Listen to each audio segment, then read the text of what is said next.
کہتے ہیں کہ کسی کا نکاح ہوا لیکن رخصتی بالکل نہیں ہوئی تھی، کوئی جسمانی تعلق وغیرہ قائم نہیں ہوا تھا اور شوہر نے اس کو طلاق دے دی، تو کیا حکم شرع ہوگا؟ دیکھیں، طلاق واقع ہوگی،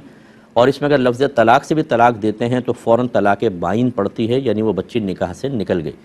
اب اگر یہ صرف ایک طلاق دی ہے تو دو طلاقوں کا حق باقی ہے، لیکن اب جدید نکاح کرنا ہوگا، پھر وہ ساتھ رہ سکتے ہیں۔ اور اگر فرض کر لیں کہ تین طلاقیں دی ہوتی ہیں لیکن بالترتیب، میں تجھے طلاق دیتا ہوں، میں تجھے طلاق دیتا ہوں، میں تجھے طلاق دیتا ہوں، تو پہلی طلاق نافذ ہوتی، اور جیسی پہلی طلاق ہوئی لڑکی نکاح سے نکل گئی،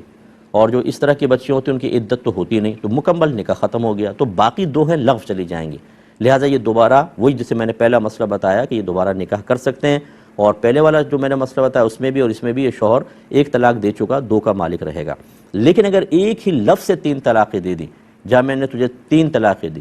تو پھر اس کے لیے فوراً تینوں کے تینوں ایک ساتھ اس عورت پہ پڑیں گی، اور اب وہ نکاح ختم ہوگا، لیکن دوبارہ رجوع کرنے کے لیے حلالہ درکار ہوگا۔ تو یہ تھوڑا تفصیل سے میں نے بتایا، اس کو ذرا ذہن میں رکھیں، اور خدا را یہ طلاق کے لفظ کو اپنی ڈکشنری سے نکال دیں۔ بہت ہی کوئی سخت ضرورت ہو، 50 جگہ اچھے لوگوں سے مشاورت کرنے کے بعد پھر عملی قدم اٹھائیں، ورنہ اللہ تعالیٰ آپ کی